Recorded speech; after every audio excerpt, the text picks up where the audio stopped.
Commentary on the Secret of the Golden Flower by Carl Jung. Produced by the Jungian Aion. Foreword. My deceased friend, Richard Wilhelm, co-author of this book, sent me the text of The Secret of the Golden Flower at a time that was crucial for my own work. This was in 1928. I had been investigating the processes of the collective unconscious since the year 1913, and had obtained results that seemed to me questionable in more than one respect. They not only lay far beyond everything known to academic psychology, but they also overstepped the bounds of any medical, purely personal psychology. They confronted me with an extensive phenomenology to which hitherto known categories and methods could no longer be applied. My results, based on 15 years of effort, seemed inconclusive because no possibility of comparison offered itself. I knew of no realm of human experience with which I might have backed up my findings with some degree of assurance.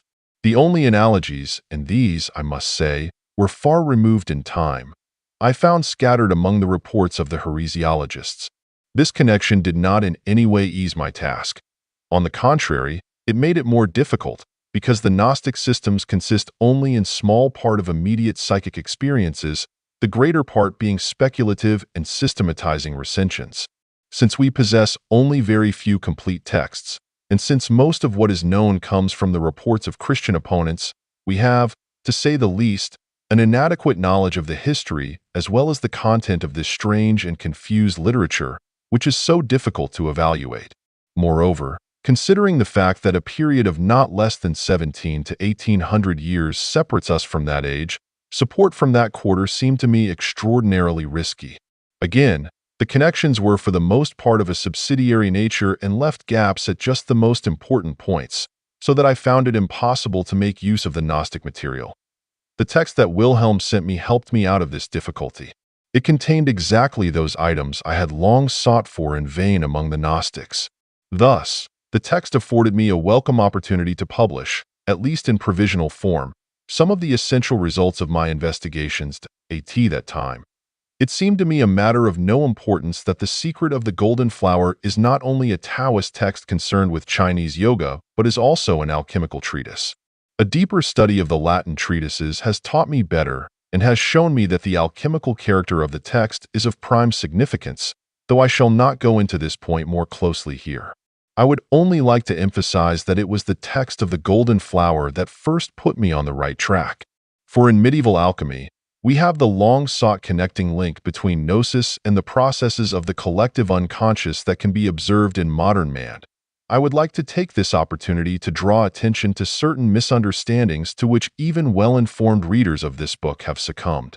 Not infrequently, people thought that my purpose in publishing it was to put into the hands of the public a recipe for achieving happiness. In total misapprehension of all that I say in my commentary, these readers tried to imitate the method described in the Chinese text. Let us hope these representatives of spiritual profundity were few in number. Another misunderstanding gave rise to the opinion that, in my commentary, I was to some extent describing my own therapeutic method, which, it was said, consisted in my instilling Eastern ideas into my patients for therapeutic purposes. I do not believe there is anything in my commentary that lends itself to that sort of superstition. In any case, such an opinion is altogether erroneous and is based on the widespread view that psychology was invented for a specific purpose and is not an empirical science. To this category belongs the superficial as well as unintelligent opinion that the idea of the collective unconscious is metaphysical. On the contrary, it is an empirical concept to be put alongside the concept of instinct, as is obvious to anyone who will read with some attention. Chapter 1. Difficulties encountered by a European in trying to understand the East. A thorough Westerner in feeling, I cannot but be profoundly impressed by the strangeness of this Chinese text. It is true that some knowledge of Eastern religions and philosophies helps my intellect and my intuition to understand these things up to a point, just as I can understand the paradoxes of primitive beliefs in terms of ethnology or comparative religion. This is, of course, the Western way of hiding one's heart under the cloak of so-called scientific understanding. We do it partly because the miserable Vanite de savants fears and rejects with horror any sign of living sympathy, and partly because sympathetic understanding might transform contact with an alien spirit into an experience that has to be taken seriously. Our so-called scientific objectivity would have reserved this text for the philological acumen of sinologists, and would have guarded it jealously from any other interpretation. But Richard Wilhelm penetrated too deeply into the secret and mysterious vitality of Chinese wisdom to allow such a pearl of intuitive insight to disappear into the pigeonholes of specialists. I am greatly honored that his choice of a psychological commentator has fallen upon me. This, however, involves the risk that this precious example of more than specialist insight will be swallowed by yet another specialism. Nevertheless, anyone who belittles the merits of Western science is undermining the foundations of the Western mind. Science is not indeed a perfect instrument, but it is a superb and invaluable tool that works harm only when it is taken as an end in itself. Science must serve. It errs when it usurps the throne. It must be ready to serve all its branches, for each, because of its insufficiency, has a need for support from the others. Science is the tool of the Western mind, and with it, one can open more doors than with bare hands. It is part and parcel of our understanding, and it obscures our insight only when it claims that the understanding it conveys is the only kind there is. The East teaches us another, broader, more profound and higher understanding through life. We know this only by hearsay, as a shadowy sentiment expressing a vague religiosity, and we are fond of putting Oriental wisdom in quotation marks and banishing it to the dim region of faith and superstition. But that is wholly to misunderstand the realism of the East. Texts of this kind do not consist of the sentimental, overwrought mystical intuitions of pathological cranks and recluses, but are based on the practical insights of highly evolved Chinese minds, which we have not the slightest justification for undervaluing. Point 3. This assertion may seem bold, perhaps, and is likely to cause a good deal of head-shaking. Nor is that surprising, considering how little people know about the material. Its strangeness is indeed so arresting that our puzzlement as to how and where the Chinese world of thought might be joined to ours is quite understandable. The usual mistake of Western men when faced with this problem of grasping the ideas of the East is like that of the student in Faust. Misled by the devil, he contemptuously turns his back on science and, carried away by Eastern occultism, takes over yoga practices word for word and becomes a pitiable imitator. Theosophy is our best example of this. Thus he abandons the one sure foundation of the Western mind and loses himself in a mist of words and ideas that could never have originated in European brains and can never be profitably grafted upon them. An ancient adept has said, if the wrong man uses the right means work in the wrong way. This Chinese saying, unfortunately only too true, stands in sharp contrast to our belief in the right method, irrespective of the man who applies it. In reality, everything depends on the man and little or nothing on the method. The method is merely the path, the direction taken by a man. The way he acts is the true expression of his nature. If it ceases to be this, the method is nothing more than an affectation, something artificially pieced on, rootless and sapless, serving only the illegitimate goal of self-deception. It becomes a means of fooling oneself and of evading what may perhaps be the implacable law of one's being. This is far removed from the earthiness and self-reliance of Chinese thought. It is a denial of one's own nature, a self-betrayal to strange and unclean gods, a cowardly trick for the purpose of feigning mental superiority, everything in fact that is profoundly contrary to the spirit of the Chinese method. For these insights spring from a way of life that is complete, genuine, and true to itself. From that ancient, cultural life of China, which grew logically and organically from the deepest instincts and which, for us, is forever inaccessible and impossible to imitate. Western imitation is a tragic misunderstanding of the psychology of the East, every bit as sterile as the modem escapades to New Mexico, the blissful South Sea Islands, and Central Africa, where the primitive life is played at in deadly earnest while Western man secretly evades his menacing duties, his high rotus high salta. It is not for us to imitate what is foreign to our organism or to play the missionary. Our task is to build up our Western civilization, which sickens with 1,000 ills. This has to be done on the spot and by the European just as he is, with all his Western ordinariness, his marriage problems, his neuroses, his social and political delusions, and his whole philosophical disorientation. We should do well to confess at once that, fundamentally, we do not understand the utter unworldliness of a text like this, that actually, we do not want to understand it. Have we, perhaps, a dim suspicion that a mental attitude that can direct the glance inward to that extent is detached from the world only because these people have so completely fulfilled the instinctive demands of their natures that there is nothing to prevent them from glimpsing the invisible essence of things? Can it be that the precondition for such a vision is liberation from the ambitions and passions that bind us to the visible world? And does not this liberation come from the sensible fulfillment of instinctive demands, rather than from the premature and fear-ridden repression of them? Are our eyes open to the spirit only when the laws of the earth are obeyed? Anyone who knows the history of Chinese culture and has carefully studied the I Ching, that book of wisdom which for thousands of years has permeated all Chinese thought, will not lightly wave these doubts aside. He will be aware that the views set forth in our text are nothing extraordinary to the Chinese, but are actually inescapable psychological conclusions. For a long time, the spirit and the sufferings of the spirit were positive values and the things most worth striving for in our peculiar Christian culture. Only in the course of the 19th century, when spirit began to degenerate into intellect, did a reaction set in against the unbearable dominance of intellectualism, and this led to the unpardonable mistake of confusing intellect with spirit and blaming the latter for the misdeeds of the former. The intellect does indeed do harm to the soul when it dares to possess itself of the heritage of the spirit. It is in no way fitted to do this, for spirit is something higher than intellect since it embraces the latter and includes feelings as well. It is a guiding principle of life that strives towards superhuman, shining heights. Opposed to this young principle is the dark, feminine, earthbound Aion, whose emotionality and instinctuality reach back into the depths of time and down into the labyrinth of the physiological continuum.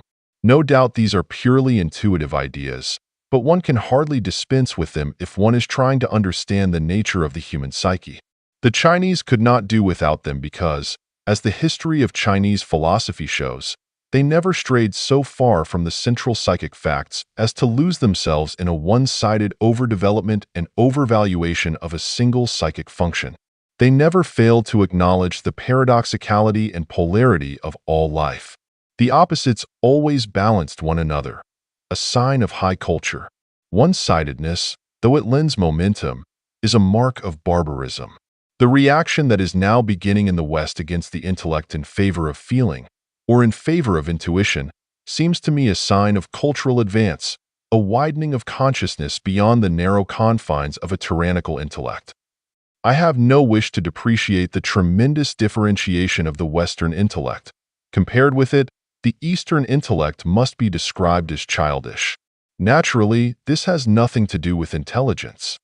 If we should succeed in elevating another, and possibly even a third psychic function, to the dignified position accorded to the intellect, then the West might expect to surpass the East by a very great margin. Therefore, it is indeed sad when the European departs from his own nature and imitates the East or affects it in any way.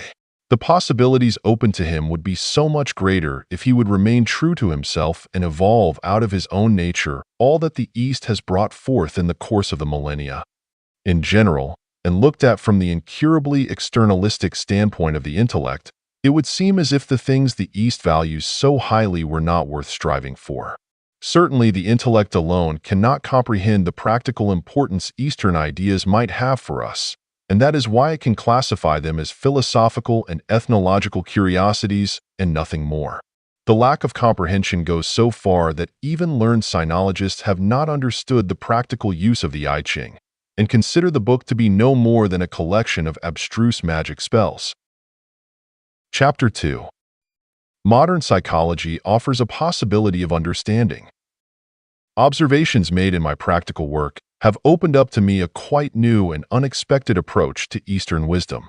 In saying this, I would like to emphasize that I did not have any knowledge, however inadequate, of Chinese philosophy as a starting point. On the contrary, when I began my career as a psychiatrist and psychotherapist, I was completely ignorant of Chinese philosophy, and only later did my professional experience show me that in my technique I had been unconsciously following that secret way, which for centuries had been the preoccupation of the best minds of the East. This could be taken for a subjective fancy, which was one reason for my previous reluctance to publish anything on the subject, but Richard Wilhelm, that great interpreter of the soul of China, enthusiastically confirmed the parallel and thus gave me the courage to write about a Chinese text that belongs entirely to the mysterious shadowland of the Eastern mind.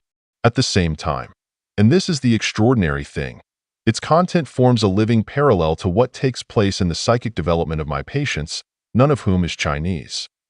In order to make this strange fact more intelligible to the reader, it must be pointed out that just as the human body shows a common anatomy over and above all racial differences, so, too, the human psyche possesses a common substratum transcending all differences in culture and consciousness. I have called this substratum the collective unconscious.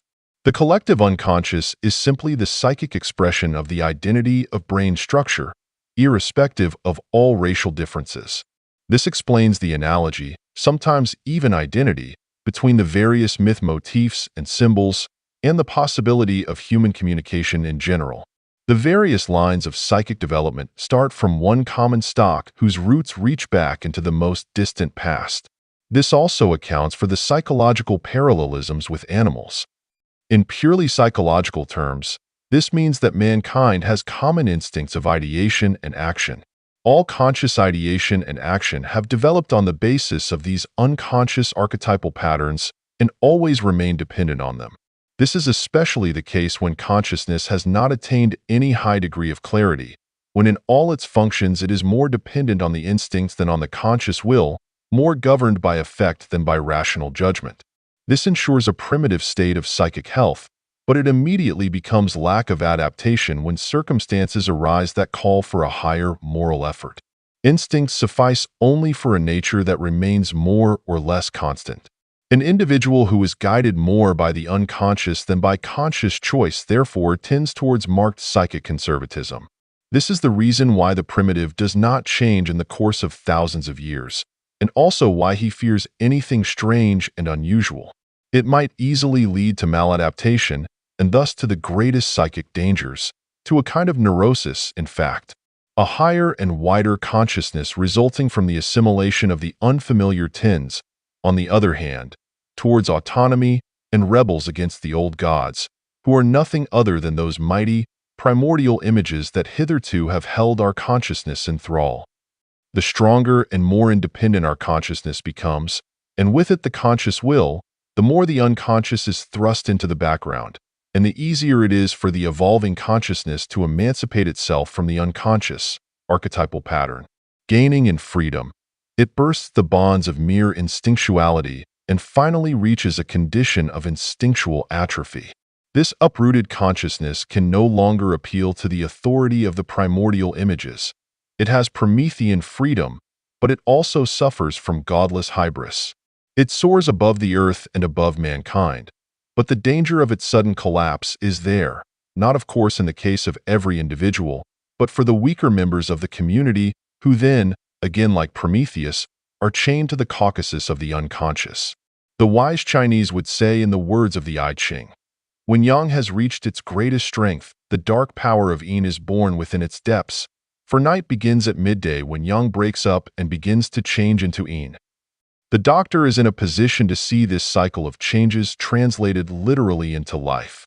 He sees, for instance, a successful businessman attaining all his desires regardless of death and the devil, and then, having retired at the height of his success, speedily falling into a neurosis, which turns him into a querulous old woman, fastens him to his bed, and finally destroys him. The picture is complete, even to the change from masculine to feminine. An exact parallel to this is the story of Nebuchadnezzar in the book of Daniel and Caesarean madness in general. Similar cases of one-sided exaggeration of the conscious standpoint and the resultant YM reaction from the unconscious form no small part of the psychiatrist's clientele in our time, which so overvalues the conscious will as to believe that where there's a will, there's a way. Not that I wish to detract in the least from the high moral value of the will. Consciousness and the will may well continue to be considered the highest cultural achievements of humanity. But of what use is a morality that destroys the man? To bring the will and the capacity to achieve it into harmony seems to me to require more than morality. Morality à tout prix can be a sign of barbarism. More often, wisdom is better. But perhaps I look at this with the eyes of a physician who has to mend the ills following in the wake of one-sided cultural achievements. Be that as it may, the fact remains that a consciousness heightened by an inevitable one-sidedness gets so far out of touch with the primordial images that a breakdown ensues. Long before the actual catastrophe, the signs of error announce themselves in atrophy of instinct, nervousness, disorientation, and entanglement in impossible situations and problems. Medical investigation then discovers an unconscious that is in full revolt against the conscious values, and that therefore cannot possibly be assimilated into consciousness, while the reverse is altogether out of the question. We are confronted with an apparently irreconcilable conflict before which human reason stands helpless, with nothing to offer except sham solutions or dubious compromises. If these evasions are rejected, we are faced with the question as to what has become of the much-needed unity of the personality, and with the necessity of seeking it. At this point begins the path traveled by the East since the beginning of things. Quite obviously, the Chinese were able to follow this path because they never succeeded in forcing the opposites in man's nature so far apart that all conscious connection between them was lost. The Chinese owe this all-inclusive consciousness to the fact that, as in the case of the primitive mentality, the ye and the nei have remained in their original proximity. Nonetheless, it was impossible not to feel the clash of opposites, so they sought a way of life in which they would be what the Indians call nirdvanva, free of opposites. Our text is concerned with this way, and the same problem comes up with my patients also. There could be no greater mistake than for a Westerner to take up the direct practice of Chinese yoga, for that would merely strengthen his will and consciousness against the unconscious and bring about the very effect to be avoided. The neurosis would then simply be intensified. It cannot be emphasized enough that we are not Orientals, and that we have an entirely different point of departure in these matters. It would also be a great mistake to suppose that this is the path every neurotic must travel, or that it is the solution at every stage of the neurotic problem. It is appropriate only in those cases where consciousness has reached an abnormal degree of development and has diverged too far from the unconscious. This is the sine qua non of the process. Nothing would be more wrong than to open this way to neurotics who are ill on account of an excessive predominance of the unconscious. For the same reason, this way of development has scarcely any meaning before the middle of life, normally between the ages of 35 and 40, and if entered upon too soon can be decidedly injurious. As I have said, the essential reason which prompted me to look for a new way was the fact that the fundamental problem of the patient seemed to me insoluble unless violence was done to one or the other side of his nature. I had always worked with the temperamental conviction that at bottom there are no insoluble problems, and experience justified me in so far as I have often seen patients simply outgrow a problem that had destroyed others. This outgrowing, as I formerly called it, proved on further investigation to be a new level of consciousness. Some higher or wider interest appeared on the patient's horizon, and through this broadening of his outlook, the insoluble problem lost its urgency. It was not solved logically in its own terms, but faded out when confronted with a new and stronger life urge. It was not repressed and made unconscious, but merely appeared in a different light, and so really did become different. What, on a lower level, had led to the wildest conflicts and to panicky outbursts of emotion, from the higher level of personality now looked like a storm in the valley seen from the mountain top. This does not mean that the storm is robbed of its reality, but instead of being in it, one is above it. But since, in a psychic sense, we are both valley and mountain, it might seem a vain illusion to deem oneself beyond what is human. One certainly does feel the affect and is shaken and tormented by it. Yet at the same time, one is aware of a higher consciousness looking on which prevents one from becoming identical with the effect, a consciousness which regards the effect as an object and can say, I know that I suffer. What our text says of indolence, indolence of which a man is conscious and indolence of which he is unconscious, are 1,000 miles apart, holds true in the highest degree of effect. Now and then it happened in my practice that a patient grew beyond himself because of unknown potentialities, and this became an experience of prime importance to me. In the meantime, I had learned that all the greatest and most important problems of life are fundamentally insoluble. They must be so, for they express the necessary polarity inherent in every self-regulating system. They can never be solved, but only outgrown. I therefore asked myself whether this outgrowing, this possibility of further psychic development, was not the normal thing, and whether getting stuck in a conflict was pathological. Everyone must possess that higher level, at least in embryonic form, and must under favorable circumstances be able to develop this potentiality. When I examined the course of development in patients who quietly, and as if unconsciously, outgrew themselves, I saw that their fates had something in common. The new thing came to them from obscure possibilities, either outside or inside themselves. They accepted it and grew with its help. It seemed to me typical that some took the new thing from outside themselves, others from inside. Or rather, that it grew into some persons from without, and into others from within. But the new thing never came exclusively either from within or from without. If it came from outside, it became a profound inner experience. If it came from inside, it became an outer happening. In no case was it conjured into existence intentionally or by conscious willing, but rather seemed to be borne along on the stream of time. We are so greatly tempted to turn everything into a purpose and a method that I deliberately express myself in very abstract terms in order to avoid prejudicing the reader in one way or the other. The new thing must not be pigeonholed under any heading, for then it becomes a recipe to be used mechanically, and it would again be a case of the right means in the hands of the wrong man. I have been deeply impressed by the fact that the new thing prepared by fate seldom, or never, comes up to conscious expectations. And still more remarkable, though the new thing goes against deeply rooted instincts as we have known them, it is a strangely appropriate expression of the total personality, an expression which one could not imagine in a more complete form. What did these people do in order to bring about the development that set them free? As far as I could see, they did nothing but let things happen. As Master Lao Tzu teaches in our text, the light circulates according to its own law if one does not give up one's ordinary occupation.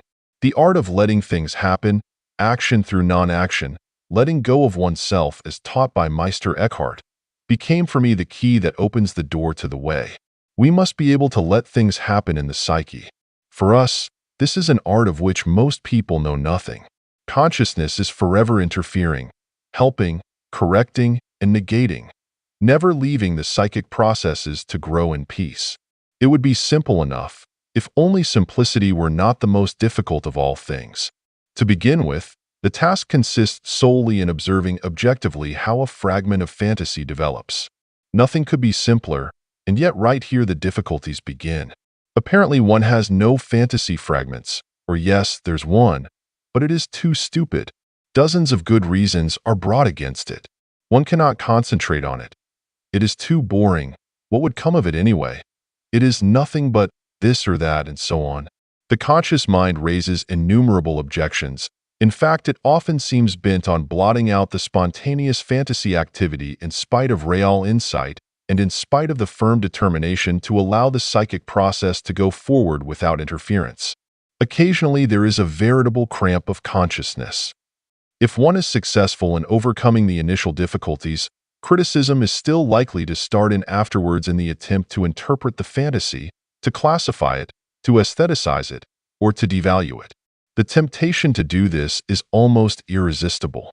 After it has been faithfully observed, free rein can be given to the impatience of the conscious mind.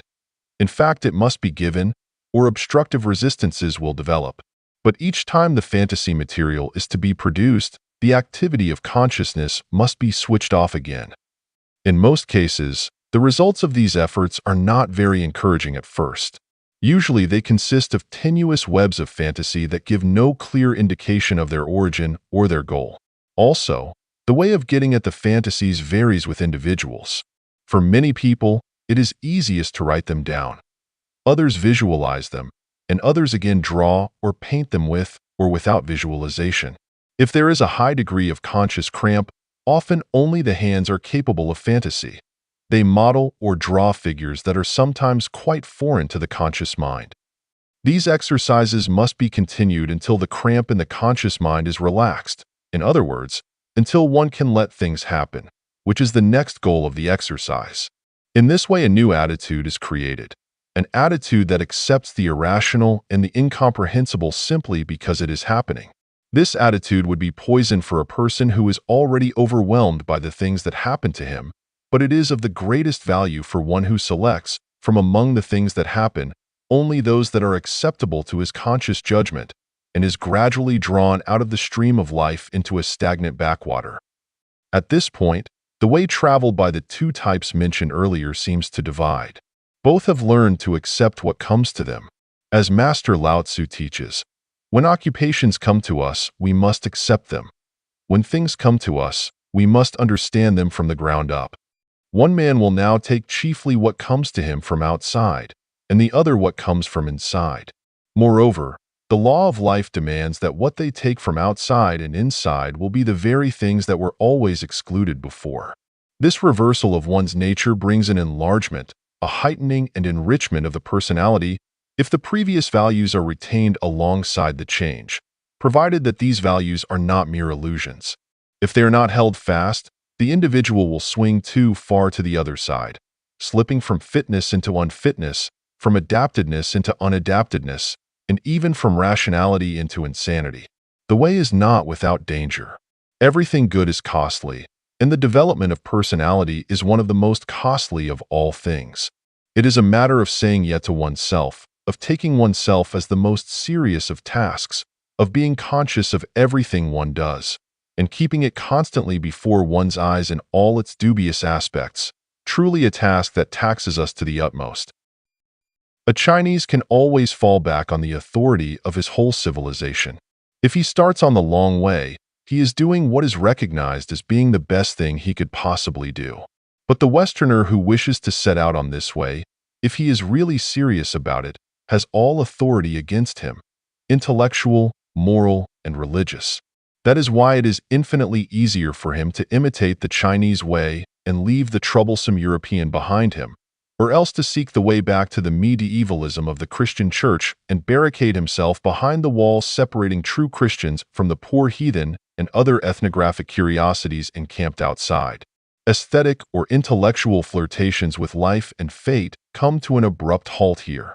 The step to higher consciousness leaves us without a rear guard and without shelter. The individual must devote himself to the way with all his energy, for it is only by means of his integrity that he can go further, and his integrity alone can guarantee that his way will not turn out to be an absurd misadventure. Whether his fate comes to him from without or from within, the experiences and happenings on the way remain the same. Therefore, I need say nothing about the manifold outer and inner events, the endless variety of which I could never exhaust in any case. Nor would this be relevant to the text under discussion.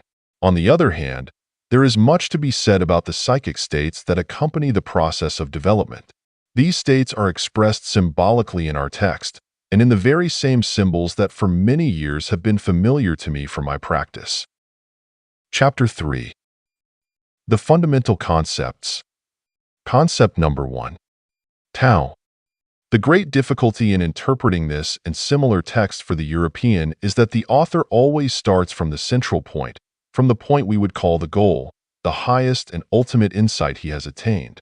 Thus, our Chinese author begins with ideas that demand such a comprehensive understanding that a person of discriminating mind has the feeling he would be guilty of ridiculous pretension, or even of talking utter nonsense, if he should embark on an intellectual discourse on the subtle psychic experiences of the greatest minds of the East. Our text, for example, begins, "That which exists through itself is called the way." The Hui Ming Ching begins with the words, the subtlest secret of the Tao is human nature and life. It is characteristic of the Western mind that it has no word for Tao. The Chinese character is made up of the sign for head and the sign for going. Wilhelm translates Tao by Shin, meaning. Others translate it as way, providence, or even as God, as the Jesuits do. This illustrates our difficulty. Head can be taken as consciousness, and going as traveling away, and the idea would then be to go consciously or the conscious way. This is borne out by the fact that the light of heaven which dwells between the eyes as the heart of heaven is used synonymously with Tao. Human nature and life are contained in the light of heaven and according to the Hui Ming Qing, are the most important secrets of the Tao. Light is the symbolical equivalent of consciousness, and the nature of consciousness is expressed by analogies with light. The Hui Ming Qing is introduced with the verses, "If thou wouldst complete the diamond body with no outflowing, diligently heat the roots of consciousness and life. Kindle light in the blessed country ever close at hand, and there hidden, let thy true self always dwell." These verses contain a sort of alchemical instruction as to the method or way of producing the diamond body, which is also mentioned in our text. Heating is necessary.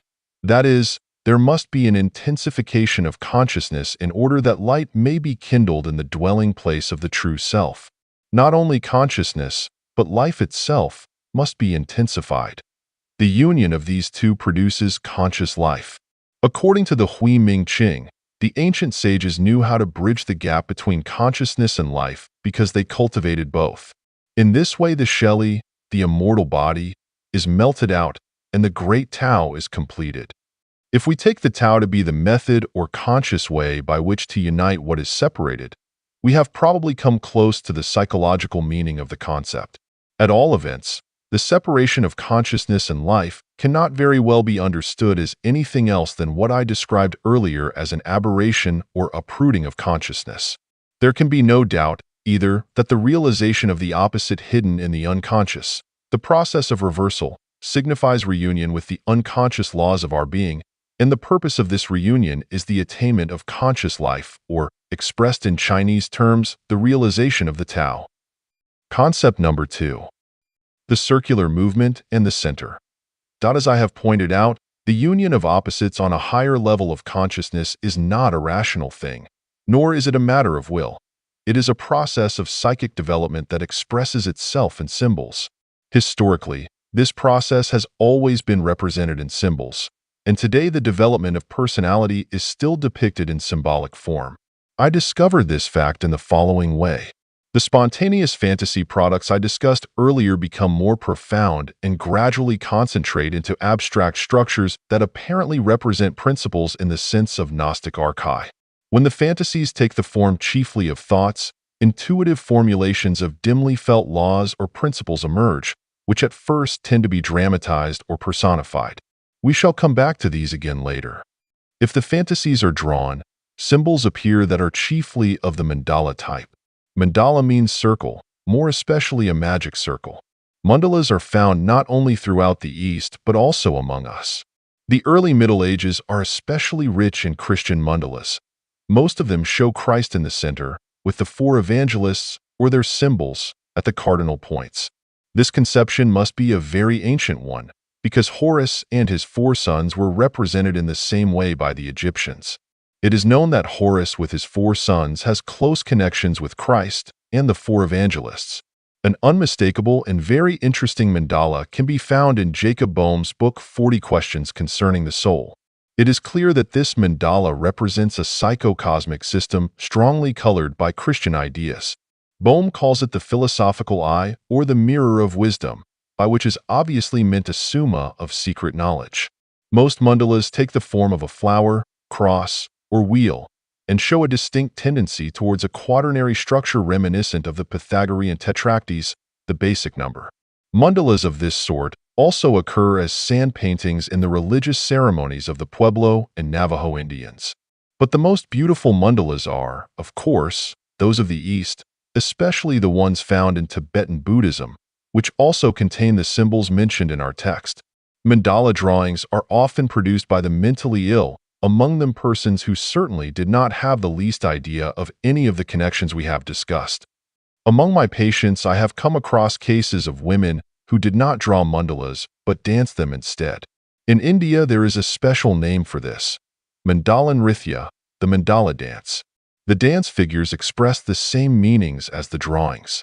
My patients can say very little about the meaning of the symbols, but are fascinated by them and find that they somehow express and have an effect on their subjective psychic state. Our text promises to reveal the secret of the golden flower of the Great One. The golden flower is the light, and the light of heaven is the Tao.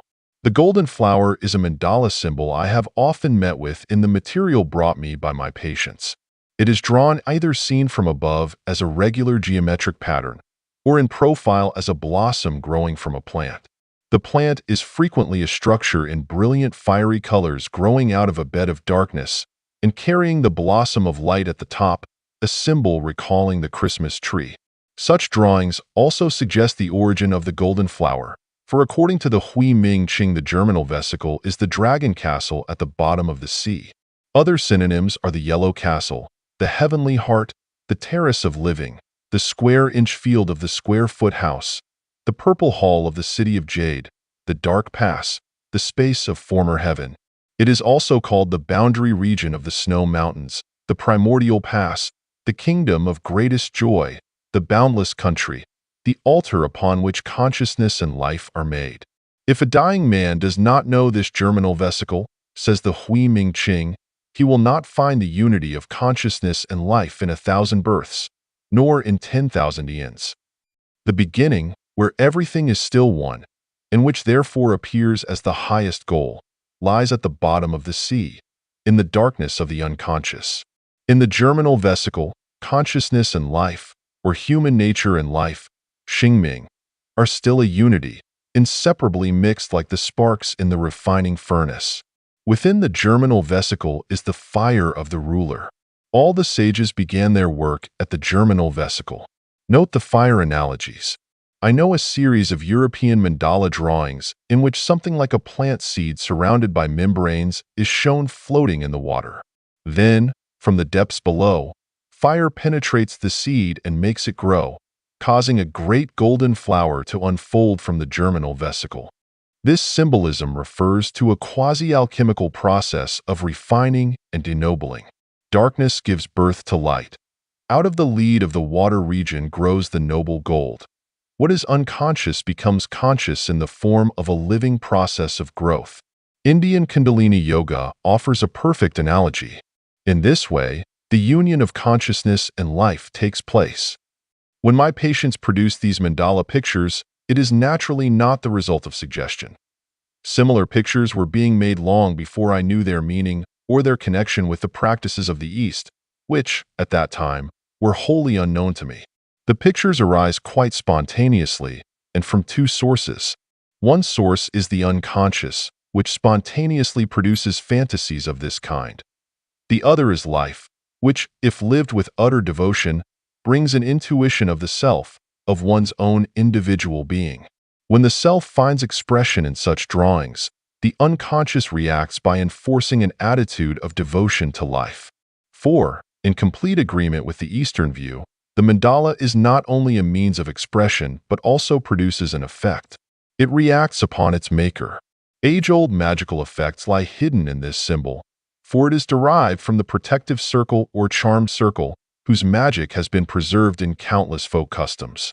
It has the obvious purpose of drawing a sulcus primigenius, a magical furrow around the center, the temple or temenos, sacred precinct, of the innermost personality, in order to prevent an outflowing or to guard by apotropaic means against distracting influences from outside. Magical practices are nothing but projections of psychic events, which then exert a counter-influence on the psyche and put a kind of spell upon the personality. Through the ritual action, attention and interest are led back to the inner, sacred precinct, which is the source and goal of the psyche and contains the unity of life and consciousness. The unity once possessed has been lost and must now be found again. The unity of the two, life and consciousness, is the Tao, whose symbol would be the central white light, also mentioned in the Bar du Thodol. This light dwells in the square inch or in the face, that is, between the eyes. It is a visualization of the creative point, of that which has intensity without extension, in conjunction with the field of the square inch, the symbol for that which has extension. The two together make the Tao. Human nature, Xing, and consciousness, Hui, are expressed in light symbolism, and therefore have the quality of intensity, while life, Ming, would coincide with extensity. The one is yang-like, the other Yam-like. The aforementioned mandala of a somnambulist girl, aged 15 and a half, whom I had under observation some 30 years ago, shows in its center a spring of primary force or life energy without extension, whose emanations clash with a contrary spatial principle, in complete analogy with the basic idea of our Chinese text. The enclosure, or circumambulatio, is expressed in our text by the idea of circulation. The circulation is not merely movement in a circle, but means, on the one hand, the marking off of the sacred precinct and, on the other, fixation and concentration. The sun wheel begins to turn. The sun is activated and begins its course. In other words, the Tao begins to work and takes the lead. Action is reversed into non-action. Everything peripheral is subordinated to the command of the center. Therefore, it is said, movement is only another name for mastery. Psychologically, this circulation would be the movement in a circle around oneself, so that all sides of the personality become involved. The poles of light and darkness are made to rotate. That is, there is an alternation of day and night. The circular movement thus has the moral significance of activating the light and dark forces of human nature, and together with them all psychological opposites of whatever kind they may be. It is nothing less than self-knowledge by means of self-brooding, Sanskrit tapas. A similar archetypal concept of a perfect being is that of the Platonic man, round on all sides and uniting within himself the two sexes. One of the best modern parallels is the description which Edward Maitland, the biographer of Anna Kingsford, gave of his central experience. He had discovered that when reflecting on an idea, related ideas became visible, so to speak, in a long series apparently reaching back to their source, which to him was the divine spirit. By concentrating on this series, he tried to penetrate to their origin. He writes, I was absolutely without knowledge or expectation when I yielded to the impulse to make the attempt. I simply experimented on a faculty, being seated at my writing table the while in order to record the results as they came, and resolved to retain my hold on my outer and circumferential consciousness, no matter how far towards my inner and central consciousness I might go. For I knew not whether I should be able to regain the former if I once quitted my hold of it, or to recollect the facts of the experience. At length, I achieved my object, though only by a strong effort, the tension occasioned by the endeavor to keep both extremes of the consciousness in view at once being very great. Once well started on my quest, I found myself traversing a succession of spheres or belts, the impression produced being that of mounting a vast ladder stretching from the circumference towards the center of a system, which was at once my own system, the solar system, the universal system, the three systems being at once diverse and identical.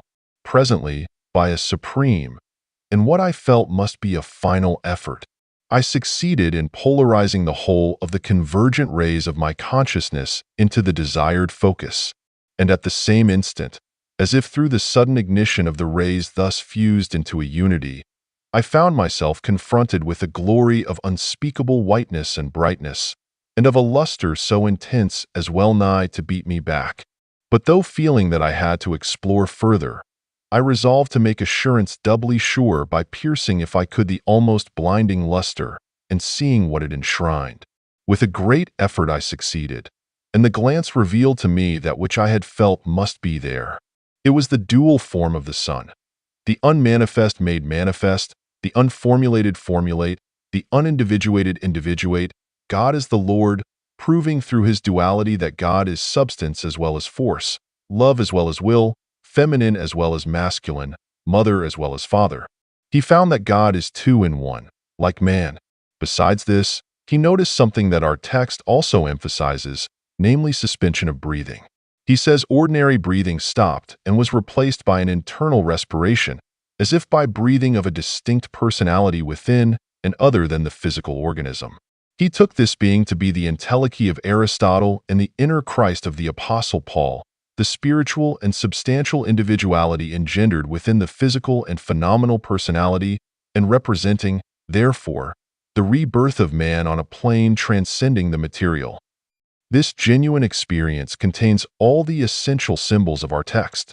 The phenomenon itself, the vision of light, is an experience common to many mystics, and one that is undoubtedly of the greatest significance, because at all times and places it proves to be something unconditioned and absolute, a combination of supreme power and profound meaning. Hildegard of Bingen, an outstanding personality quite apart from her mysticism, writes in much the same way about her central vision. Since my childhood, I have always seen a light in my soul, but not with the outer eyes, nor through the thoughts of my heart. Neither do the 5 outer senses take part in this vision. The light I perceive is not of a local kind, but is much brighter than the cloud which supports the sun. I cannot distinguish height, breadth, or length in it. What I see or learn in such a vision stays long in my memory. I see, hear, and know in the same moment. I cannot recognize any sort of form in this light, although I sometimes see in it another light that is known to me as the living light. While I am enjoying the spectacle of this light, all sadness and sorrow vanish from my memory. I myself know a few individuals who have had personal experience of this phenomenon. So far as I have been able to understand it, it seems to have to do with an acute state of consciousness, as intense as it is abstract, a detached consciousness, which, as Hildegard implies, brings into awareness areas of psychic happenings ordinarily covered in darkness. The fact that the general bodily sensations disappear during the experience suggests that their specific energy has been withdrawn and has apparently gone towards heightening the clarity of consciousness. As a rule, the phenomenon is spontaneous, coming and going on its own initiative. Its effect is astonishing in that it almost always brings about a solution of psychic complications and frees the inner personality from emotional and intellectual entanglements, thus creating a unity of being which is universally felt as liberation. Such a symbolic unity cannot be attained by the conscious will because consciousness is always partisan. Its opponent is the collective unconscious, which does not understand the language of the conscious mind. Therefore, it is necessary to have the magic of the symbol, which contains those primitive analogies that speak to the unconscious. The unconscious can be reached and expressed only by symbols, and for this reason the process of individuation can never do without the symbol. The symbol is the primitive exponent of the unconscious, but at the same time an idea that corresponds to the highest intuitions of the conscious mind. The oldest mandala drawing known to me is a Paleolithic sunwheel, recently discovered in Rhodesia. It, too, is based on the quaternary principle. Things reaching so far back into human history naturally touch upon the deepest layers of the unconscious and can have a powerful effect on it even when our conscious language proves itself to be quite impotent. Such things cannot be thought up but must grow again from the forgotten depths if they are to express the supreme insights of consciousness and the loftiest intuitions of the spirit, and in this way fuse the uniqueness of present-day consciousness with the age-old past of life. Chapter 4. Phenomena of the Way. 1. The disintegration of consciousness. The meeting between the narrowly delimited, but intensely dear, individual consciousness and the vast expanse of the collective unconscious is dangerous because the unconscious has a decidedly disintegrating effect on consciousness. According to the Hui Ming Qing, this effect belongs to the peculiar phenomena of Chinese yoga. It says, every separate thought takes shape and becomes visible in color and form. The total spiritual power unfolds its traces. The relevant illustration in the text shows a sage sunk in contemplation, his head surrounded by tongues of fire, out of which 5 human figures emerge. These 5 again split up into 25 smaller figures. This would be a schizophrenic process if it were to become a permanent state. Therefore, the Hui Ming Qing, as though warning the adept, continues. The shapes formed by the spirit fire are only empty colors and forms. The light of human nature, Xing, shines back on the primordial, the true. so we can understand why the figure of the protecting circle was seized upon. It is intended to prevent the outflowing and to protect the unity of consciousness from being burst asunder by the unconscious. The text seeks to mitigate the disintegrating effect of the unconscious by describing the thought figures as empty colors and forms, thus depotentiating them as much as possible. This idea runs through the whole of Buddhism, especially the Mahayana form, and in the instructions to the dead in the Tibetan Book of the Dead, it is even pushed to the point of explaining the favorable as well as the unfavorable gods as illusions still to be overcome. It is certainly not within the competence of the psychologist to establish the metaphysical truth or untruth of this idea. He must be content to determine so far as possible its psychic effect. He need not bother himself whether the shape in question is a transcendental illusion or not, since faith, not science, has to decide this point. In any case, we are moving on ground that for a long time has seemed to be outside the domain of science and was looked upon as wholly illusory. But there is no scientific justification for such an assumption. The substantiality of these things is not a scientific problem since it lies beyond the range of human perception and judgment, and thus beyond any possibility of proof. The psychologist is concerned not with the substantiality of these complexes, but with psychic experience. Without a doubt, they are psychic contents that can be experienced, and their autonomy is equally indubitable. They are fragmentary psychic systems that either appear spontaneously in ecstatic states and evoke powerful impressions and effects, or else, in mental disturbances, become fixed in the form of delusions and hallucinations and consequently destroy the unity of the personality. Psychiatrists are always ready to believe in toxins and the like, and even to explain schizophrenia in these terms, putting next to no emphasis on the psychic contents as such. On the other hand, in psychogenic disturbances, hysteria, obsessional neurosis, etc., where toxic effects and cell degeneration are out of the question, split-off complexes are to be found similar to those occurring in somnambulistic states. Freud would like to explain these spontaneous split-offs as due to unconscious repression of sexuality, but this explanation is by no means valid in all cases, because contents that the conscious mind cannot assimilate can emerge just as spontaneously out of the unconscious, and in these cases the repression theory is inadequate. Moreover, their autonomy can be observed in daily life, in effects that obstinately obtrude themselves against our will and, in spite of the most strenuous efforts to repress them, overwhelm the ego and force it under their control. No wonder the primitive sees in these moods a state of possession, or sets them down as a loss of soul. Our colloquial speech reflects the same thing when we say, "I don't know what has got into him today. He is possessed of the devil. He is beside himself," etc. Even legal practice recognizes a degree of diminished responsibility in a state of effect. Autonomous psychic contents are thus quite common experiences for us. Such contents have a disintegrating effect upon consciousness. But besides the ordinary, familiar effects, there are subtler, more complex emotional states that can no longer be described as effects pure and simple, but are fragmentary psychic systems.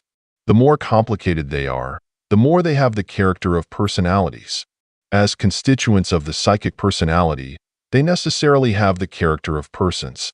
Such fragmentary systems are to be found especially in mental diseases, in cases of psychogenic splitting of the personality, double personality, and of course in mediumistic phenomena.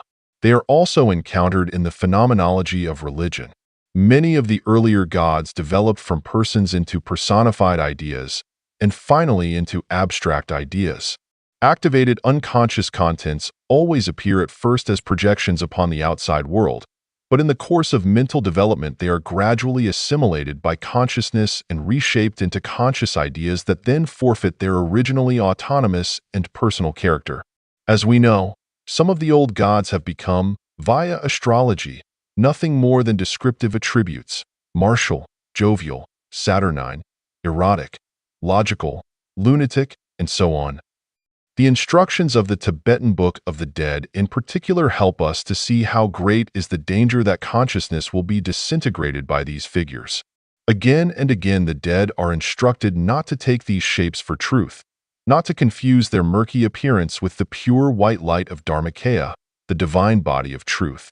That is to say, They are not to project the one light of highest consciousness into concretized figures and dissolve it into a plurality of autonomous fragmentary systems.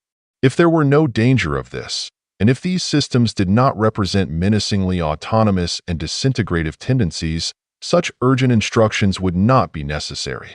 Allowing for the simpler, polytheistic attitude of the Eastern mind, these instructions would be almost the equivalent of warning a Christian not to let himself be blinded by the illusion of a personal God, let alone by the Trinity and the host of angels and saints.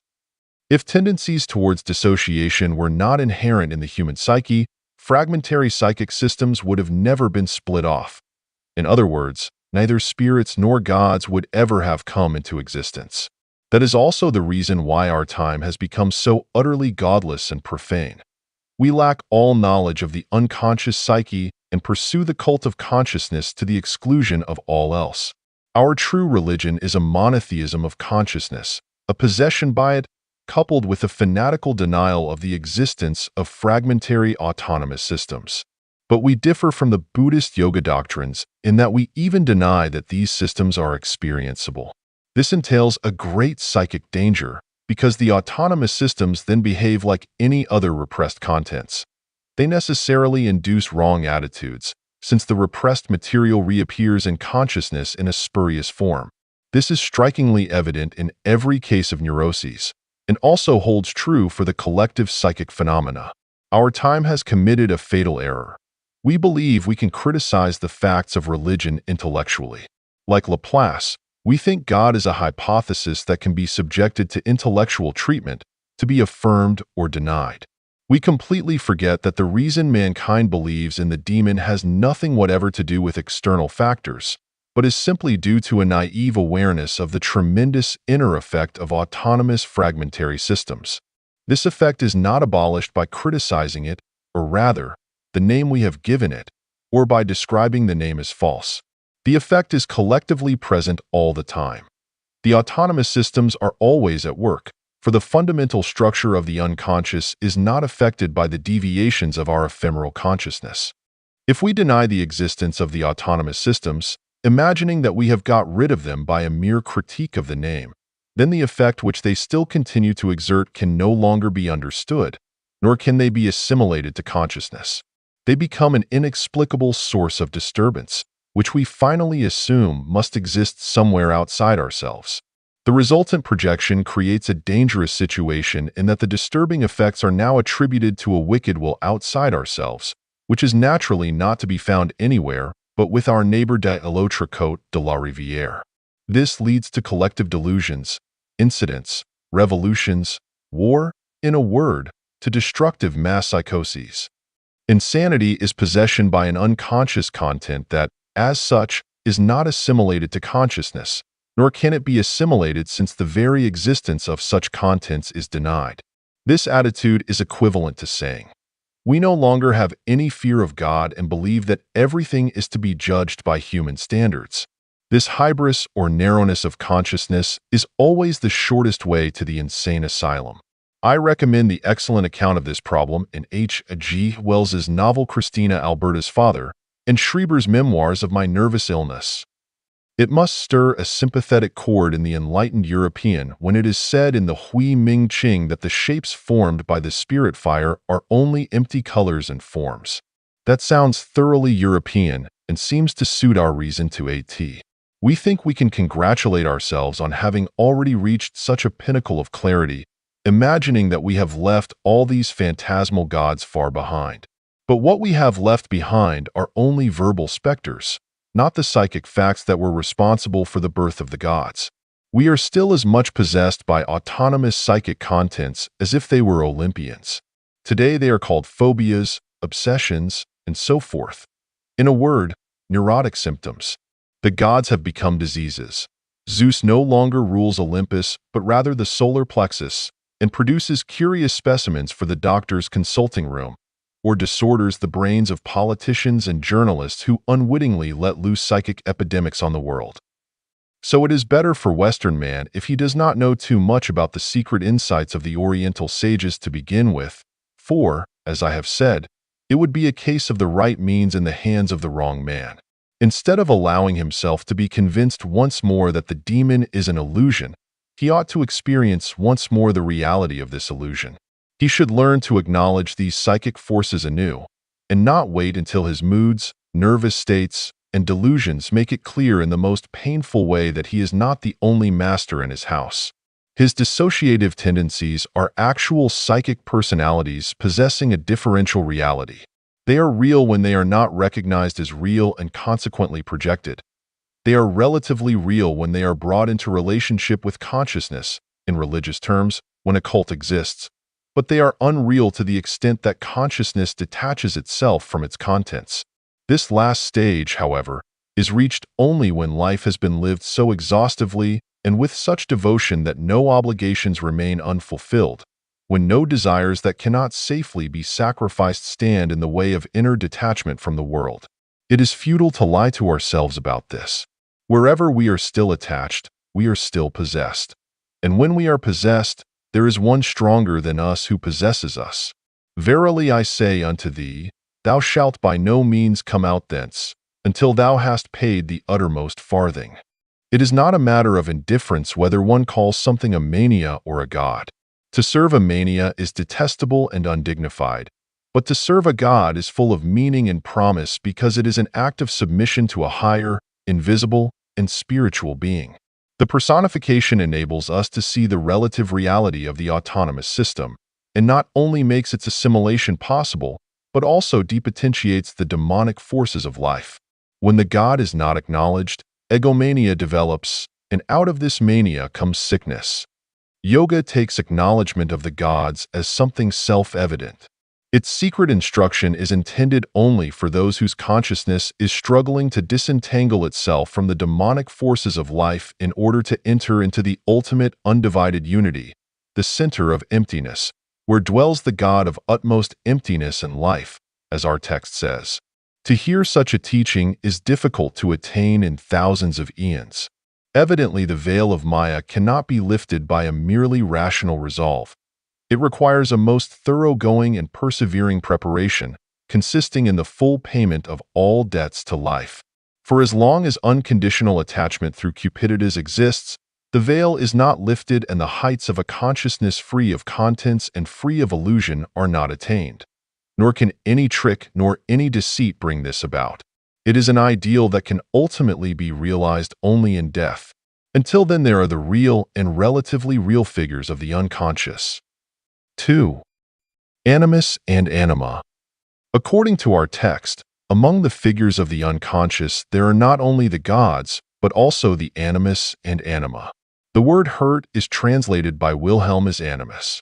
And indeed, the term animus seems appropriate for hurt, the character for which is made up of the sign for clouds, and that for demon. Thus, Hun means cloud demon, a higher breath soul belonging to the yang principle and therefore masculine. After death, Hun rises upward and becomes Shun, the expanding and self-revealing spirit or God. Anima, called Pio, and written with the characters for white and demon, that is, white ghost, belongs to the lower, earthbound, bodily soul, the Ein principle, and is therefore feminine.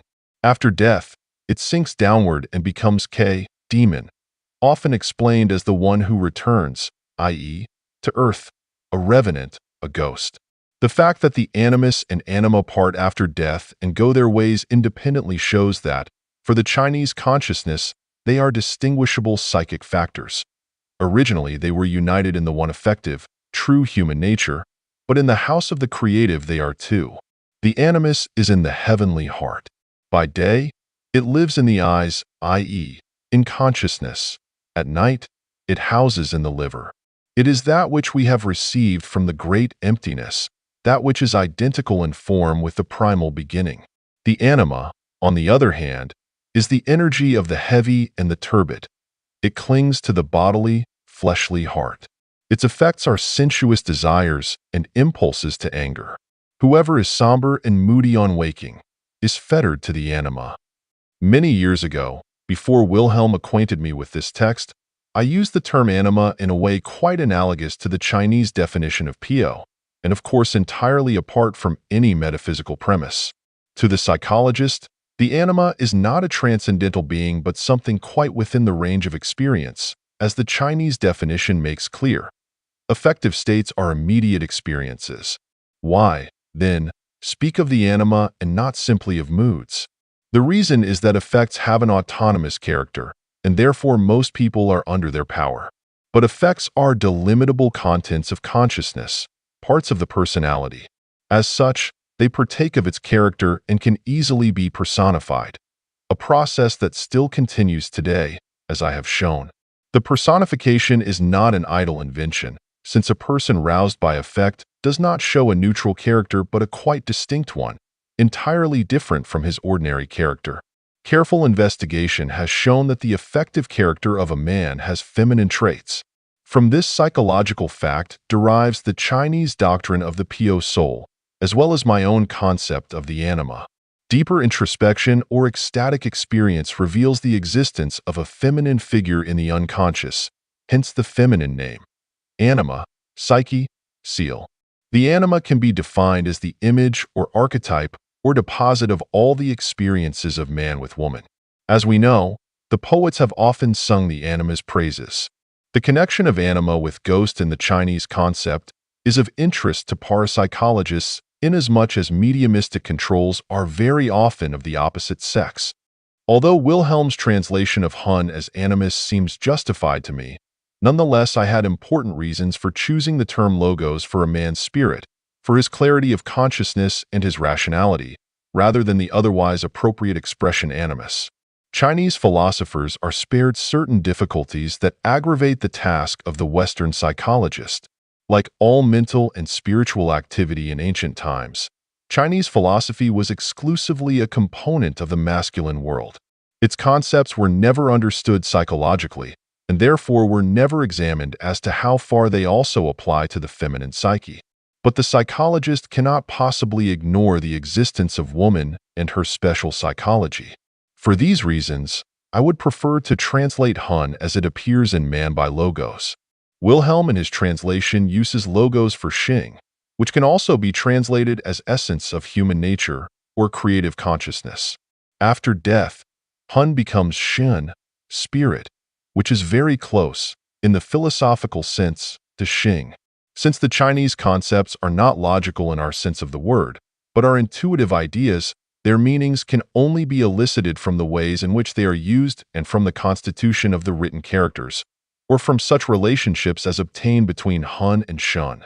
Hun, then, would be the light of consciousness and reason in man, originally coming from the logos spermaticos of Xing, and returning after death through Shun to the Tao. Used in this sense, the expression logos would be especially appropriate, since it includes the idea of a universal being, and thus covers the fact that man's clarity of consciousness and rationality are something universal rather than individually unique. The logos principle is nothing personal, but is in the deepest sense impersonal, and thus in sharp contrast to the anima, which is a personal demon expressing itself in thoroughly personal moods, animosity. In view of these psychological facts, I have reserved the term animus strictly for women, because, to answer a famous question, mulier non habet animum, sed animum. Feminine psychology exhibits an element that is the counterpart of a man's anima. Primarily, it is not of an affective nature, but is a quasi-intellectual factor, best described by the word prejudice. The conscious side of woman corresponds to the emotional side of man, not to his mind. Mind makes up the soul, or better, the animus of woman.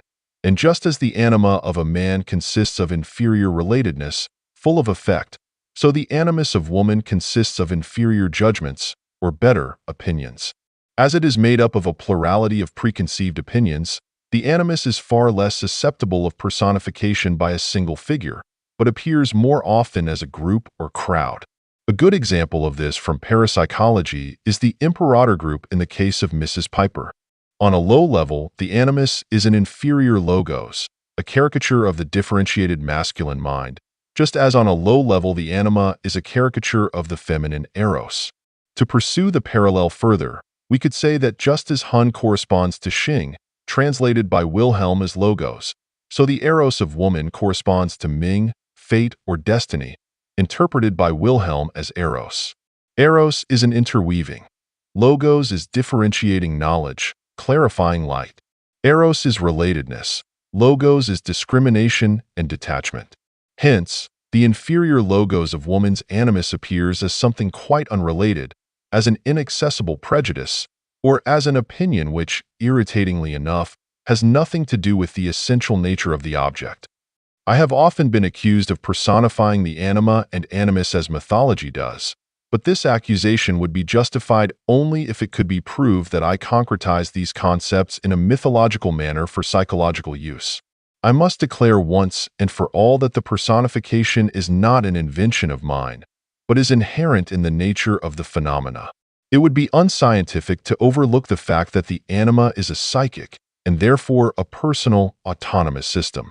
None of the people who make the charge against me would hesitate for a second to say, I dreamed of Mr. X, whereas, strictly speaking, he dreamed only of a representation of Mr. X.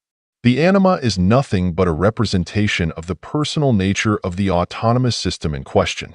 What the nature of this system is in a transcendental sense, that is, beyond the bounds of experience, we cannot know. I have defined the anima as a personification of the unconscious in general, and have taken it as a bridge to the unconscious, in other words, as a function of relationship to the unconscious.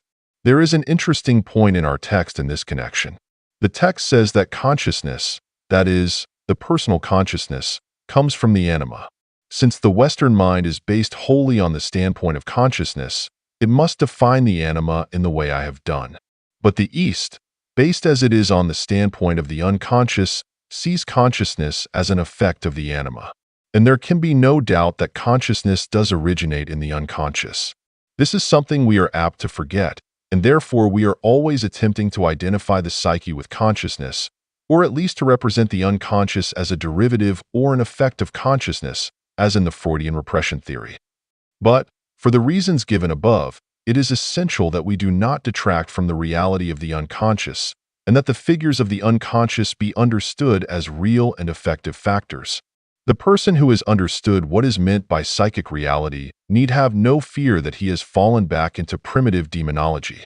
If the unconscious figures are not acknowledged as spontaneous agents, we become victims of a one-sided belief in the power of consciousness, leading finally to acute tension.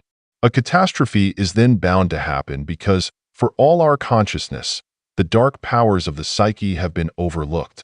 It is not we who personify them. They have a personal nature from the very beginning. Only when this is thoroughly recognized can we think of depersonalizing them, of subjugating the anima, as our text expresses it. Here again we find an enormous difference between Buddhism and the Western attitude of mind, and again there is a dangerous semblance of agreement. Yoga teaching rejects all fantasy products, and we do the same, but the East does so for entirely different reasons. In the East, there is an abundance of conceptions and teachings that give full expression to the creative fantasy. In fact, protection is needed against an excess of it. We, on the other hand, regard fantasy as worthless subjective daydreaming. Naturally, the figures of the unconscious do not appear in the form of abstractions stripped of all imaginative trappings. On the contrary, they are embedded in a web of fantasies of extraordinary variety and bewildering profusion. The East can reject these fantasies because it has long since extracted their essence and condensed it in profound teachings. But we have never even experienced these fantasies, much less extracted their quintessence. We still have a large stretch of experience to catch up with, and only when we have found the sense in apparent nonsense can we separate the valuable from the worthless. We can be sure that the essence we extract from our experience will be quite different from what the East offers us today. The East came to its knowledge of inner things in childlike ignorance of the external world. We, on the other hand, shall explore the psyche and its depths, supported by an immense knowledge of history and science. At present, our knowledge of the external world is the greatest obstacle to introspection, but the psychological need will overcome all obstructions. We are already building up a psychology, a science that gives us the key to the very things that the East discovered, and discovered only through abnormal psychic states. Chapter 5. The detachment of consciousness from the object. By understanding the unconscious, we free ourselves from its domination. That is really also the purpose of the instructions in our text. The pupil is taught to concentrate on the light of the innermost region and, at the same time, to free himself from all outer and inner entanglements. His vital impulses are guided towards a consciousness void of content, which nevertheless permits all contents to exist. The Hui Ming Ching says of this detachment, "A halo of light surrounds the world of the law. We forget one another, quiet and pure, all-powerful and empty. The emptiness is irradiated by the light of the heart of heaven. The water of the sea is smooth and mirrors the moon in its surface. The clouds disappear in blue space. The mountains shine clear. Consciousness reverts to contemplation. The moon disk rests alone." This description of fulfillment depicts a psychic state that can best be characterized as a detachment of consciousness from the world and a withdrawal to a point outside it, so to speak. Thus, consciousness is at the same time empty and not empty. It is no longer preoccupied with the images of things, but merely contains them. The fullness of the world which hitherto pressed upon it has lost none of its richness and beauty, but it no longer dominates. The magical claim of things has ceased because the interweaving of consciousness with the world has come to an end. The unconscious is not projected anymore, and so the primordial participation mystique with things is abolished. Consciousness is no longer preoccupied with compulsive plans, but dissolves in contemplative vision. How did this effect come about? We assume, of course, that the Chinese author was first of all not a liar. Secondly, that he was of sound mind. And thirdly, that he was an unusually intelligent man.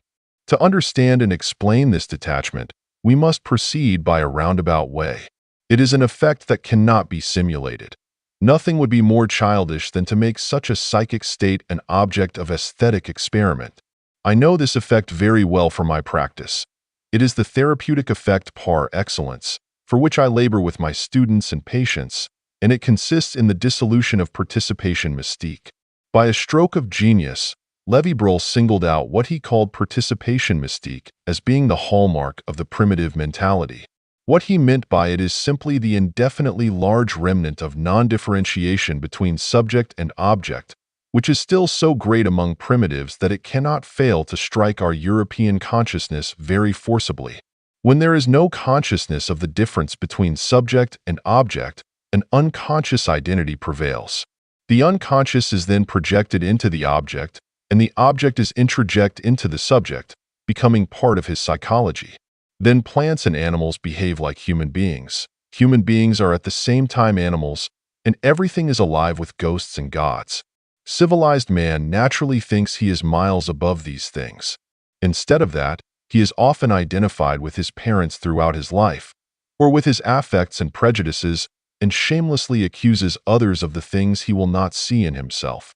He, too, has a remnant of primitive unconsciousness, of non-differentiation between subject and object. Because of this, he is magically affected by all manner of people, things, and circumstances. He is beset by disturbing influences nearly as much as the primitive and therefore needs just as many apotropaic charms. He no longer works magic with medicine bags, amulets, and animal sacrifices, but with tranquilizers, neuroses, rationalism, cult of the will, etc.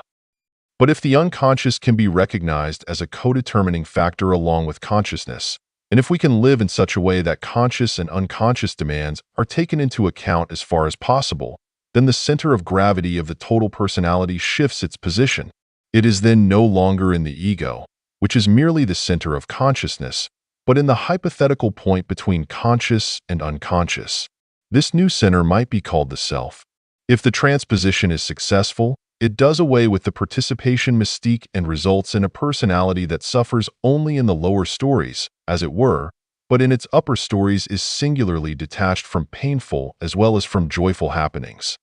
The production and birth of this superior personality is what is meant when our text speaks of the holy fruit, the diamond body, or any other kind of incorruptible body. Psychologically, these expressions symbolize an attitude that is beyond the reach of emotional entanglements and violent shocks, a consciousness detached from the world. I have reasons for believing that this attitude sets in after middle life and is a natural preparation for death. Death is psychologically as important as birth and, like it, is an integral part of life. What happens to the detached consciousness in the end is a question the psychologist cannot be expected to answer. Whatever his theoretical position, he would hopelessly overstep the bounds of his scientific competence. He can only point out that the views of our text in regard to the timelessness of the detached consciousness are in harmony with the religious thought of all ages, and with that of the overwhelming majority of mankind. Anyone who thought differently would be standing outside the human order and would, therefore, be suffering from a disturbed psychic equilibrium. As a doctor, I make every effort to strengthen the belief in immortality, especially with older patients when such questions come threateningly close. 4. Seen in correct psychological perspective, death is not an end but a goal, and life's inclination towards death begins as soon as the meridian is passed. Chinese yoga philosophy is based upon this instinctive preparation for death as a goal. In analogy with the goal of the first half of life, procreation and reproduction, the means of perpetuating one's physical existence, it takes as the goal of spiritual existence the symbolic begetting and birth of a spirit body or breath body, which ensures the continuity of detached consciousness. It is the birth of the pneumatic man, known to the European from antiquity, but which he seeks to produce by quite other symbols and magical practices, by faith and a Christian way of life. Here again we stand on a foundation quite different from that of the East. Again, the text sounds as though it were not so very far from Christian ascetic morality, but nothing could be more mistaken than to assume that it actually means the same thing. Behind our text is a civilization thousands of years old, one which is built up organically on primitive instincts and knows nothing of that brutal morality so suited to us as recently civilized Teutonic barbarians. For this reason, the Chinese are without the impulse towards violent repression of the instincts that poisons our spirituality and makes it hysterically exaggerated. The man who lives with his instincts can also detach from them, and in just as natural a way as he lived with them. Any idea of heroic self-conquest would be entirely foreign to the spirit of our text, but that is what it would infallibly amount to if we followed the instructions literally.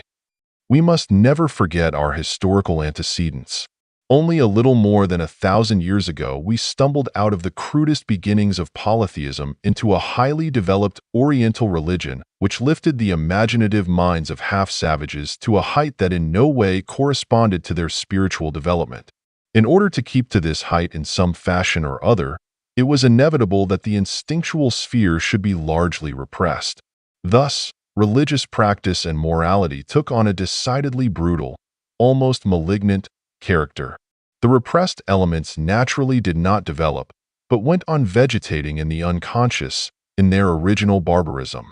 We would like to scale the heights of a philosophical religion, but in fact are incapable of it. To grow up to it is the most we can hope for.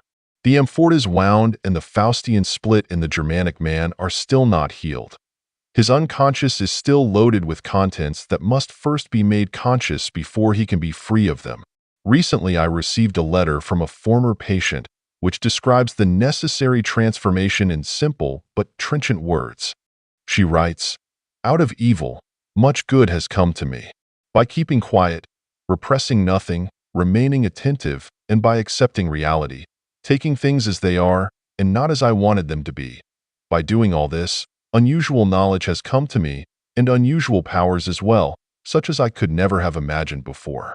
I always thought that when we accepted things, they overpowered us in some way or other. This turns out not to be true at all, and it is only by accepting them that one can assume an attitude towards them. So now I intend to play the game of life, being receptive to whatever comes to me, good and bad, sun and shadow forever alternating, and in this way, also accepting my own nature with its positive and negative sides. Thus, everything becomes more alive to me. What a fool I was! How I tried to force everything to go according to the way I thought it ought to.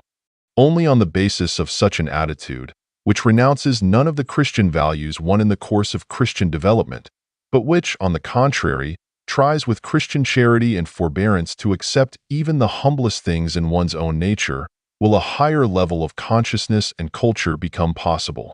This attitude is religious in the truest sense, and therefore therapeutic, for all religions are therapies for the sorrows and disorders of the soul.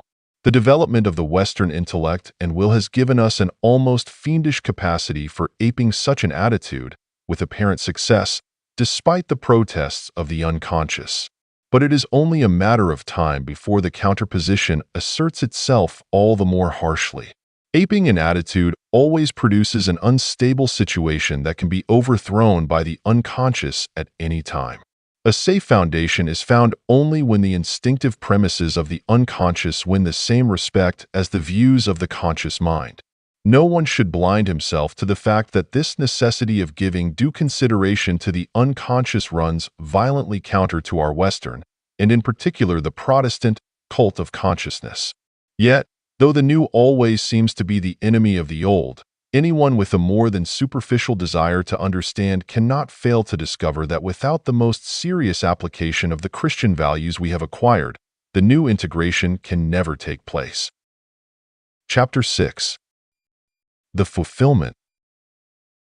A growing familiarity with the spirit of the East should be taken merely as a sign that we are beginning to relate to the alien elements within ourselves. Denial of our historical foundations would be sheer folly and would be the best way to bring about another uprooting of consciousness. Only by standing firmly on our own soil can we assimilate the spirit of the East. Speaking of those who do not know where the true springs of secret power lie, an ancient adept says, "Worldly people lose their roots and cling to the treetops. The spirit of the East has grown out of the yellow earth, and our spirit can, and should, grow only out of our own earth." That is why I approach these problems in a way that has often been charged with psychologism. If psychology were meant, I should indeed be flattered, for my aim as a psychologist is to dismiss without mercy the metaphysical claims of all esoteric teachings. The unavowed purpose of gaining power through words, inherent in all secret doctrines, ill accords with our profound ignorance, which we should have the modesty to admit. I quite deliberately bring everything that purports to be metaphysical into the daylight of psychological understanding, and do my best to prevent people from believing in nebulous power words. Let the convinced Christian believe, by all means, for that is the duty he has taken upon himself. But whoever is not a Christian has forfeited the charisma of faith. Perhaps he was cursed from birth with not being able to believe, but merely to know. Therefore, he has no right to put his faith elsewhere. One cannot grasp anything metaphysically, one only can do so psychologically.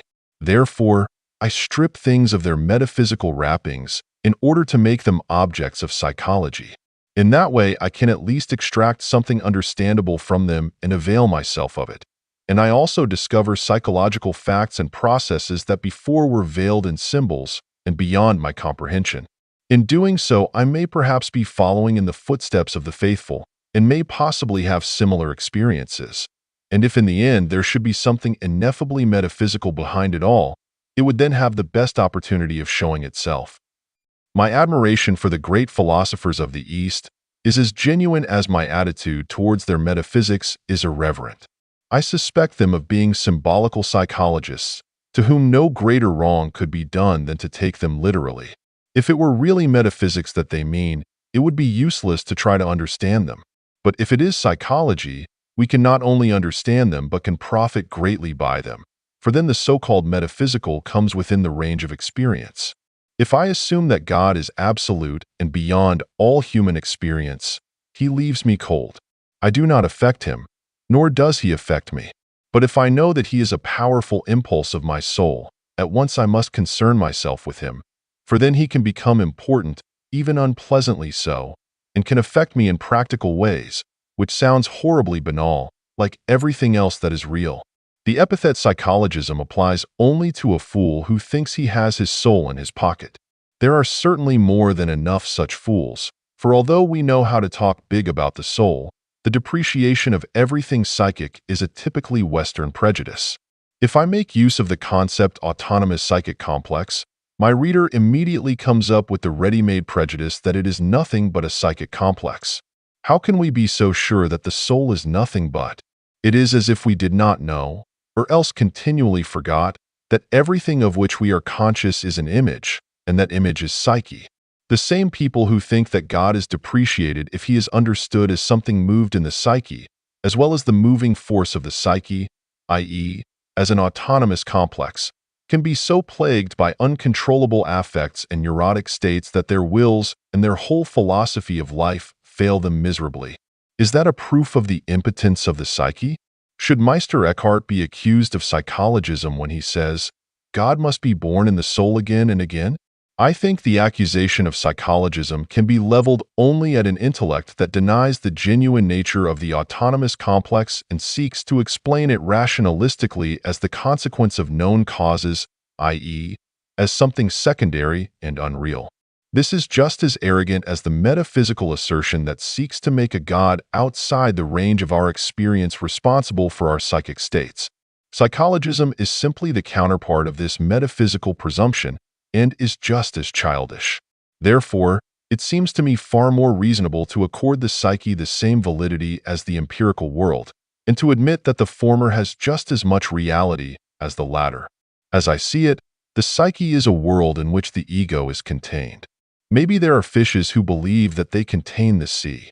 We must rid ourselves of this habitual illusion of ours if we wish to consider metaphysical assertions from the standpoint of psychology. A metaphysical assertion of this kind is the idea of the diamond body, the incorruptible breath body which grows in the golden flower or in the field of the square inch. This body is a symbol for a remarkable psychological fact which, precisely because it is objective, first appears in forms dictated by the experience of biological life, that is, as fruit, embryo, child, living body, and so on.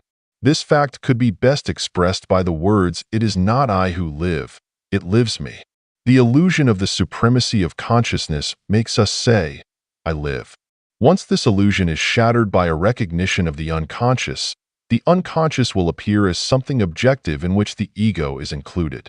The attitude towards the unconscious is then analogous to the feeling of the primitive to whom the existence of a son guarantees continuation of life. A feeling that can assume grotesque forms, as when the old Negro, angered at his son's disobedience, cried out, "There he stands with my body, but does not even obey me." It is, in fact, a change of feeling similar to that experienced by a father to whom a son has been born, a change known to us from the testimony of St. Paul. "Yet not I, but Christ liveth in me." The symbol Christ as Son of Man is an analogous psychic experience of a higher spiritual being who is invisibly born in the individual, a pneumatic body which is to serve us as a future dwelling, a body which, as Paul says, is put on like a garment, for as many of you as have been baptized into Christ have put on Christ. It is always a difficult thing to express, in intellectual terms, subtle feelings that are nevertheless infinitely important for the individual's life and well-being. It is, in a sense, the feeling that we have been replaced, but without the connotation of having been deposed. It is as if the guidance of life had passed over to an invisible center. Nietzsche's metaphor, "in most loving bondage, free," would be appropriate here. Religious language is full of imagery depicting this feeling of free dependence, of calm acceptance. This remarkable experience seems to me a consequence of the detachment of consciousness, thanks to which the subjective I live becomes the objective it lives me. This state is felt to be higher than the previous one. It is really like a sort of release from the compulsion and impossible responsibility that are the inevitable results of participation mystique. This feeling of liberation fills Paul completely. The consciousness of being a child of God delivers one from the bondage of the blood. It is also a feeling of reconciliation with all that happens, for which reason, according to the Hui Ming Qing, the gaze of one who has attained fulfillment turns back to the beauty of nature. In the Pauline Christ symbol, the supreme religious experiences of West and East confront one another. Christ, the sorrow-laden hero, and the golden flower that blooms in the purple hall of the city of jade. What a contrast! What an unfathomable difference! What an abyss of history! A problem fit for the crowning work of a future psychologist. Among the great religious problems of the present is one which has received scant attention, but which is in fact the main problem of our day: the evolution of the religious spirit. If we are to discuss it, we must emphasize the difference between East and West in their treatment of the jewel, the central symbol. The West lays stress on the human incarnation, and even on the personality and historicity of Christ, whereas the East says, without beginning, without end, without past, without future.